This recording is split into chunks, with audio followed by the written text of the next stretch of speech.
ఈరోజు కూడా పెద్దెత్తులు రాజకీయ పరంగా ఎన్ని విమర్శలైనా చేయొచ్చు, పనితీరు మీద ఎన్ని విమర్శలైనా చేయొచ్చు. ఏదైనా ఉంటే కూడా రాజకీయ పరంగా మనం మాట్లాడుకునే పద్ధతులు ఉన్నాయి.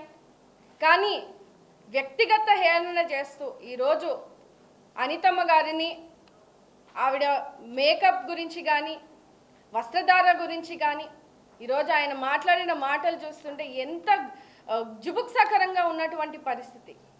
రోజు ఆయన బహిరంగ సభలో అలాంటి మాటలు అంటూ ఉంటే కింద ఉన్నటువంటి ఆ నాయకులు కూడా చప్పట్లు కొడుతూ ఏం సమాజానికి ఏం మెసేజ్ ఇస్తున్నట్టు అంటే ఒక హోంమంత్రి గారిని అంటే లా అండ్ ఆర్డర్ని ఈరోజు బాధ్యతగా తీసుకొని రాష్ట్రాన్ని నడిపిస్తూ ఒక భద్రతతో మహిళలకు ఏం జరిగినా కూడా మన రాష్ట్రంలో కఠిన చర్యలు తీసుకునే సందర్భంలో ఈరోజు చూసుకుంటే అలాంటి మహిళని ఈరోజు మీరు మాజీ మంత్రిగా పనిచేసి అంతటి వ్యాఖ్యలు చేస్తుంటే కింది స్థాయిలో ఉన్నటువంటి మూకలు ఇంకా ఎలాంటి ఇనిషియేషన్ తీసుకుంటారంటే అంటే మీరే ప్రోత్సహిస్తున్నట్టే కదా.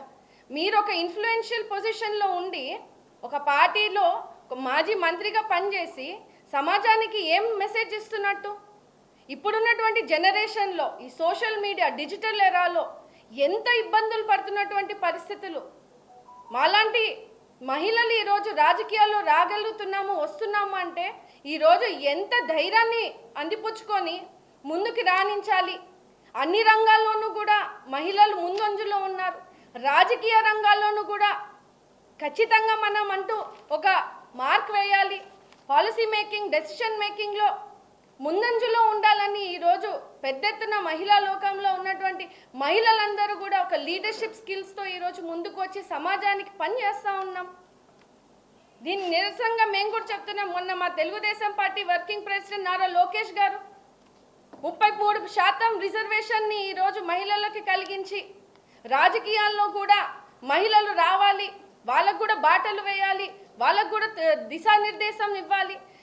గ్రామీణ ప్రాంతాల్లో కానీ ఎక్కడ రాష్ట్రంలో మహిళలు లీడర్షిప్ స్కిల్స్ ఉన్నటువంటి మహిళలు ఈరోజు ముందంజలో ఉండాలి, రాణించాలని ఒక గొప్ప అవకాశాన్ని ఈరోజు మా అందరికీ ఇస్తున్నటువంటి సందర్భంలో ఇలా రాజకీయ నాయకులని పేరు చెప్పుకొని ఒక పార్టీ ముసుగులో మహిళలని ఇంత ఘోరాతి ఘోరంగా ఏమండి వాళ్ళ ఇంట్లో మహిళలు లేరా, అక్క చెల్లెలు లేరా, వాళ్ళ ఇంట్లో మహిళలు కానీ వాళ్ళ ఇంట్లో అక్క చెల్లెలు కానీ ఎవరు కూడా మేకప్లు వేసుకోరా?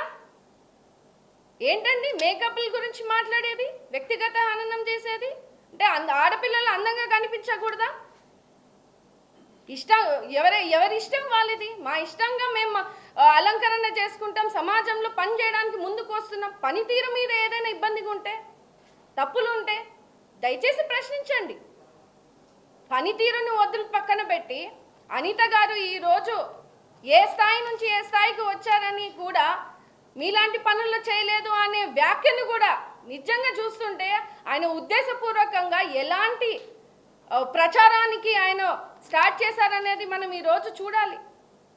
అనవసరంగా అంటే 2 ఏళ్ల సుపరిపాలనలో కూటమి ప్రభుత్వం ప్రజలు ఇచ్చినటువంటి పెద్ద మ్యాండేట్లో ఈరోజు ఒక ఎస్సీ దళిత మహిళ హోంమంత్రిగా ఈరోజు శాంతి భద్రతలను ఎంత అద్భుతంగా ఈరోజు ముందుకు తీసుకొస్తూ ఉన్నారు.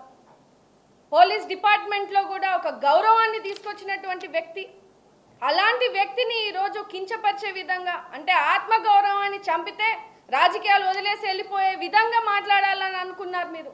కానీ దీనికి రెట్టింపుగా ఇవన్నీ మేము గతంలో కూడా చూసామండి. మీరు వైసీపీ 5 సంవత్సరాల పరిపాలనలో ఆ రోజు చిన్న పిల్లల 6 సంవత్సరాల పిల్లల నుంచి 65 సంవత్సరాల అవ్వ వరకు కూడా మీరు చేసినటువంటి ఘోరాతిమైన సంఘటనలు ఇవాళ మీరు చూసుకుంటే పేపర్లు తిప్పేయండి, తెలుస్తుంది మీ హిస్టరీ. ఎంతమంది ఆడపిల్లలు అఘాయిత్యాలైనారు. ఏ రోజైనా జగన్మోహన్ రెడ్డి ముందుకు వచ్చి మాట్లాడారా అండి? మహిళల పట్ల ఎవరైనా నిల్చున్నారా అండి? ఏమండి ఆ వైసీపీ ప్రభుత్వం వైసీపీ పార్టీలోనే మహిళలు ఉన్నారు. ఏమా మహిళలు మేకప్లు వేసుకోవట్లేదా? అంటే మీరు కేవలం అనిత గారిని అన్నట్టు కాదు, ఇది ఆంధ్రప్రదేశ్లో ప్రపంచంలో ఉన్నటువంటి మహిళలు అన్నట్లు. ఇదంతా మీరు చేసినటువంటి వ్యాఖ్యలు కేవలం అనిత గారిని అన్నట్టు కాదు, మలన్ మహిళలు ప్రపంచవ్యాప్తంగా ఉన్నటువంటి తెలుగు మహిళల్ని మీరు అన్నట్టు ఖచ్చితంగా బేషరతుగా అమర్నాథ్ రెడ్డి గారు క్షమాపణ తెలియచేయాలి. బేషరతుగా అనిత గారికి క్షమాపణ తెలియజేయాలి, మహిళా లోకానికి తెలియజేయాలి. ఈ సందర్భంగా మళ్ళీ గుర్తు చేస్తా ఉన్నాను నేను, ఈ గతంలో కూడా అంబటి రాంబాబు గారు మన ముఖ్యమంత్రి గారిని ఏ రకంగా మాటలు అన్నారు, మహిళలను ఎంత కించపరిచే విధంగా వచ్చినటువంటి వ్యాఖ్యలు మనం విన్నాం. అంతే గత వైసీపీ ప్రభుత్వంలో కూడా శాసనసభ సాక్షిగా బూనమ్మ గారిని ఇష్టానుసారంగా మాట్లాడినటువంటి పద్ధతులు చూసాం. ఎక్కడ కూడా వాళ్ళు మార్పు లేదండి. ప్రజలు తిప్పికొట్టి తన్ని ఇంట్లో కూర్చోబెట్టినా కూడా ఈరోజు ఇష్టానుసారంగా బజారున పడి బయటికి వచ్చి అనవసరమైన అల్లర్లు లేపెట్టడం, మహిళలు ఈరోజు 33% మహిళలకి అవకాశం వస్తుందని ఈరోజు మహిళా నేతలందరం కూడా ఈరోజు బయటికి వచ్చి సమాజంలో పనిచేస్తూ ఉంటే మీకు అది తట్టుకోలేక ఈరోజు మహిళలను టార్గెట్ చేస్తూ ఉన్నారు. గతంలో కూడా మీరు మహిళలను టార్గెట్ చేసి రాజకీయాలు చేసినటువంటి సంఘటనలు ఎన్నో ఉన్నాయి. ఈరోజు కూడా ప్రజలు బుద్ధి చెప్పినా కూడా అదే ధోరణిలో ఈరోజు మీరు వెళ్తూ ఉన్నారు. ఖచ్చితంగా ప్రజలు సైతం దాన్ని తిప్పికొడతారు. తెలుగుదేశం పార్టీ కూటమి ప్రభుత్వం మహిళల భద్రత కోసం, మహిళల సంక్షేమం కోసం ఎంతో పెద్ద ఎత్తున ముందుకొచ్చి పనిచేస్తూ ఉంది. ఈరోజు మేమందరం కూడా అనిత గారికి సంఘీభావంతో అనిత గారికి జరిగినటువంటి సంఘటన మేమందరం కూడా తీవ్రంగా ఖండిస్తూ ఉన్నాం.